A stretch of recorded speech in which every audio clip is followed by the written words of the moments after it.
KF-21 생산 중 결국 성공해냈다 한국. 미국과 일본이 실패할 거라던 그 기술. 첫 국산 전투기 KF-21 보라매의 비행시험은 경남 사천 공군 제3훈련비행단 활주로에서 첫 시험비행 성공 이후에도 계속되고 있다. 24일 한국항공우주산업 KAI에 따르면 현재 사천에서는 오는 2026년 실전 배치를 위해 비행 성능 시험이 거의 매일 이뤄지고 있다. KF-21 보라매가 하늘을 날려면 2026년까지 무려 2,000번이 넘는 시험비행을 거쳐야 한다. 계획대로 순항하면 2026년에 KF-21은 우리 하늘을 지키게 된다. KAI는 2028년까지 40대, 2032년까지 모두 120대를 실전 배치할 계획이다. 지난 7월 29일 방문한 당시 제3훈련비행단 활주로에서는 KF-21 랜딩 기어를 반복적으로 접었다 폈다 하면서 2차 시험비행이 진행되고 있었다. 고정익사업부문 소속 KF-21 개발 주역 중 한 명인 KF-21 개발팀 수석 엔지니어 차재병, 55, 상무는 첫 시험비행 성공까지 1,000명 이상의 신규 개발 인력 확보와 설계 단계에서 700kg 이상의 중량 감소가 가장 큰 난관이었다. 며 무수한 토론을 통해 극복했고 폭우 등 기상 악화에도 불구 최근 3차 시험 비행까지 성공했다고 밝혔다. 차 상무는 코로나19 복병으로 인한 해외 업체 휴업 등으로 발생한 탑재 장비 납품 지연으로 엔진기체 적합성 시험 등 일정의 차질이 빚어졌지만 KF-X 체계 개발 계약 시 설정한 2022년 7월 최초 비행 목표 일정 약속을 팀워크로 지켰다. 며 국내 기술로 구축한 지상시험을 통해 KAI뿐 아니라 국내 항공업체들의 기술이 비약적으로 발전하는 성과를 이뤘다고 평가했다. 가장 근본적인 난관은 1,000명이 넘는 개발 인력을 조기에 확보하는 일이었다.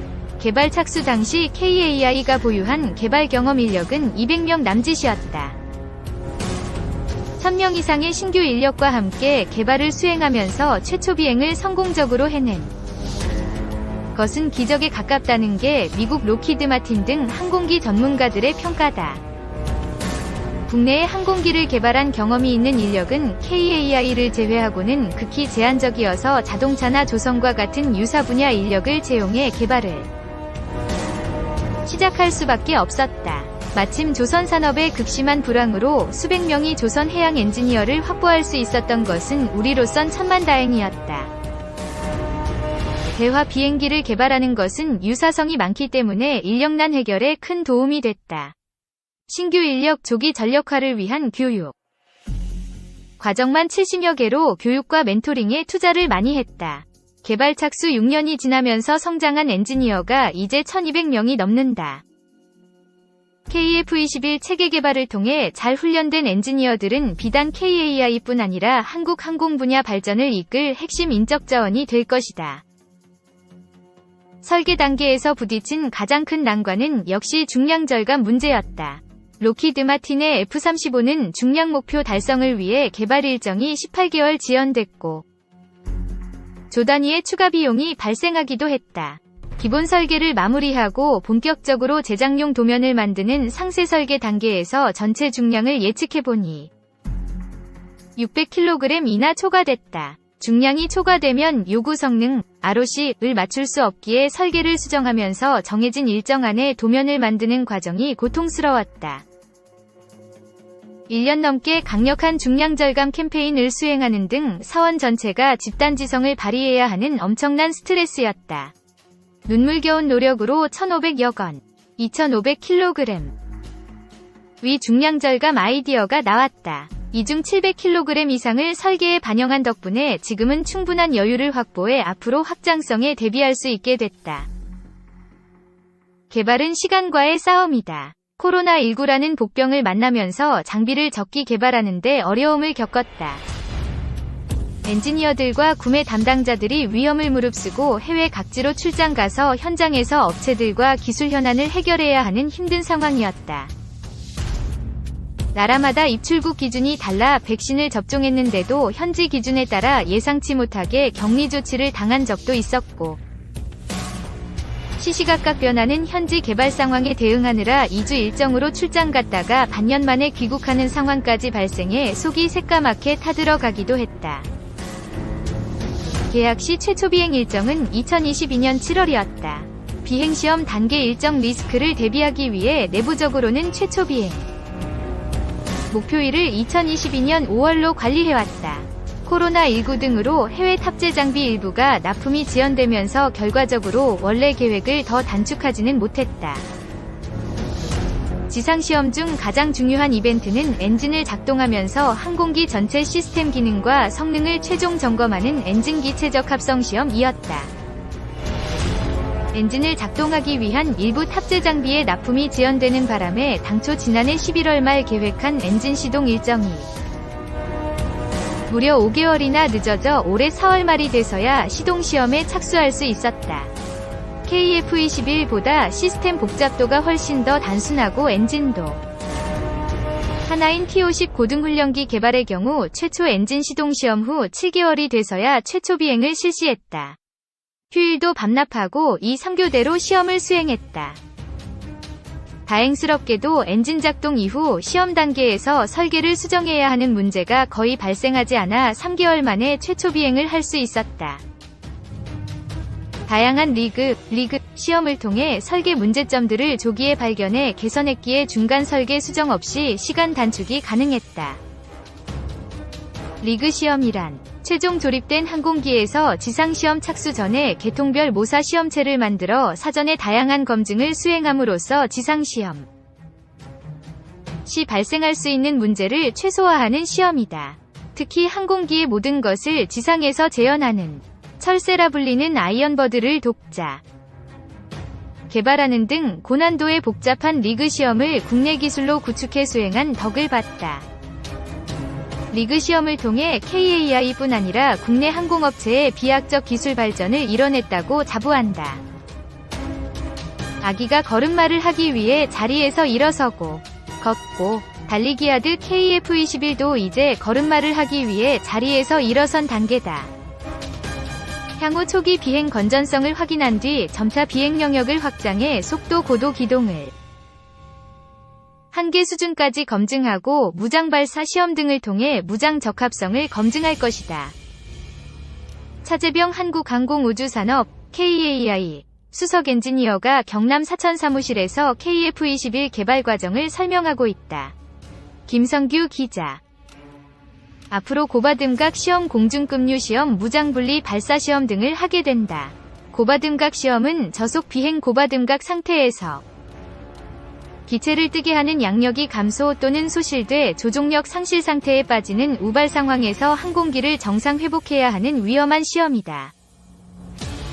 기본적으로 KF-21은 실속을 방지하는 디지털 비행 제어 기술을 채택하고 있지만 실속에 빠지게 되는 상황을 인위적으로 만들어서 시험을 수행한다. 공중급류 시험은 대형기인 급유기 엔진에서 분사되는 후류, 제트워시에 의한 불안정한 상황에서도 항공기 자세를 안정되게 유지하는 비행 제어 기술이 관건이다. 무장분리 발사 시험은 항공기에서 무장이 안전하게 분리 및 발사되는지 확인하는 시험이다. 공대공 미사일 발사 시험은 드론 표적을 대상으로 발사하고 미사일의 오작동 등 비상 상황을 대비해 자폭장치를 장착한 채 시험을 수행하게 된다. 미국은 전투기 기술을 선도하는 국가다. 랩터 역시 5세대 전투기 시대를 개척한 기종으로 KF-21뿐 아니라 유럽, 인도, 튀르키예, 터키 및 일본의 차세대 전투기도 유사한 개념을 제시한다. F-22는 오랜 기간의 개념 연구를 통해 공기 역학 및 저피탐 성능에 최적화돼 있어 유사한 성능 목표를 추구하는 다른 전투기도 비슷한 형상을 가졌다고 할 수 있다. KF-21은 4.5세대 전투기로 미래 발전 가능성을 고려한 형상이다. KF-21은 무장 확장성을 고려해 유럽, 미국 무장 운용이 가능하도록 설계됐다. KF-21에 탑재되는 유럽의 무장들 역시 미국 항공기에도 운용될 수 있도록 개발돼 사용에 문제가 없다. 현재 KF-21 체계 통합 설계가 완료된 상태이며 내년 최초 발사 비행 시험을 위해 항공전자 통합 시험을 수행 중이다. 단계적으로 무장 능력을 확장해 나가는 계획을 수립해 일정 차질 없이 개발할 수 있을 것이다. KF-21은 블록 1단계에서부터 ALCM 등 향후 추가될 무장 통합을 고려해 개발이 진행되고 있다. 신규 무장 추가 시에도 항공기 영향성을 최소화할 수 있도록 개발 초기부터 설계에 반영했다. F-35는 미국의 매우 민감한 최첨단 기술이 포함된 항공기로 일부 제한된 국가에 판매되고 있다.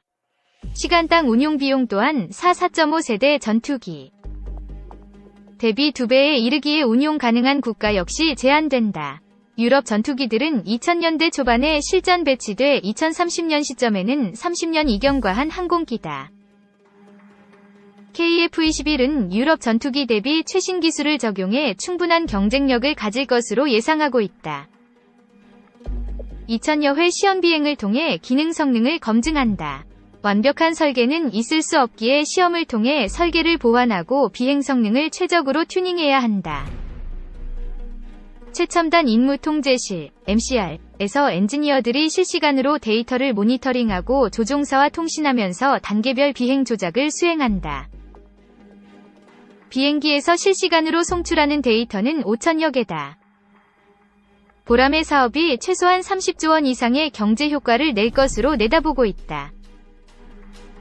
무기체계연구원의 2017년 분석에 따르면 약 24조 4천억 원의 생산 유발 효과와 약 5조 9천억 원의 부가가치 유발 효과가 기대된다. 이는 우리 공군이 구매하기로 한 120대와 인도네시아가 사업 지분 파트너로 참여하면서 구매하기로 한 60대 등 총 180대 양산을 기준으로 한 것이다. 여기에 더해 추가 수출 가능성이 있어 실제 경제 효과는 30조 원 플러스 알파가 될 것으로 예상된다. 무기체계연구원은 약 49조 5천억 원의 기술 파급 효과와 약 11만 명이 취업 유발 효과도 예상했다. KAI 에드 1차 협력업체 고용 실적 분석 결과 2016-2020년 고용 창출 1만 1000명 이상을 달성했다. 사업 착수 시 국산화율은 65%였으며 현재 국산화 품목을 추가로 식별해 개발을 추진하고 있다.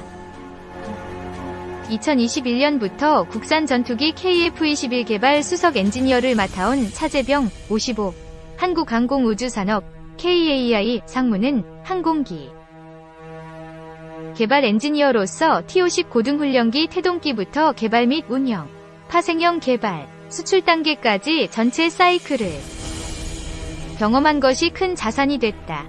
며 KF-21 개발 시 역할을 감당하는 원천이 됐다. 고 24일 말했다. 차 상무는 KF-21 개발 의의를 가장 복잡한 시스템 중 하나인 체계공학의 꽃이 활짝 핀 것이라며 시스템이 복잡한 만큼 모든 성능과 기능이 조화롭게 어우러지도록 각 구성 요소를 통합할 수 있는 체계 종합 능력이 있어야 가능하다고 강조했다. 그는 T-50과 비교되는 KF-21 보람의 개발 기술력에 가장 큰 차이점을 묻자 독자적인 체계 종합 역량 확보와 최신 디지털 엔지니어링 기술 적용, 국내 기반 기술의 고도화로 핵심 장비 국산화가 가능해졌고 세계적인 생산 기술을 갖춘 게 차이점이라고 설명했다. 이어 젊은 엔지니어들이 어려움을 헤치고 나날이 성장하는 것을 보면서 우리나라 항공산업의 앞날이 밝다고 확신한다. 며 KF-21의 성공적인 개발로 이들이 더욱 성장해 세계 항공산업을 선도하는 미래를 펼쳐나가는 터를 닫겠다고 말했다. 차 상무는 미군 고등훈련기 TX 사업을 위해 로키드 마틴과 공동으로 미국 수출용 T-50 개량형을 개발하며 5세대 전투기 훈련에 적합한 조종석 디스플레이 개조 및 공중급류 장치를 적용하는 개발을 성공적으로 수행했다. TX 개발을 마무리하고 기본 설계 후반부에 KF-21 사업에 수석 엔지니어로 합류했다. 한양대 기계공학과 석사 1993년 삼성항공, 현 KAI 입사. T-50 개발 항공기 동력계통 리드 엔지니어 근무 국방과학연구소, 에드, 주관 재미황매팀. 로키드 마틴과 미국 포트워스에서 T-50 탐색 개발 참여 T-50 체계 종합팀장 훈련기 체계 실장 KFX KF-21 사업 초기 명칭, 체계 실장. 2. 밀덕텔링. 단독. KF-21이 2개의 칼. 초음속 대함과 무인 편대기 공개. 대한민국 최초의 국산 전투기인 KF-21 보라매의 첫 비행이 성공적으로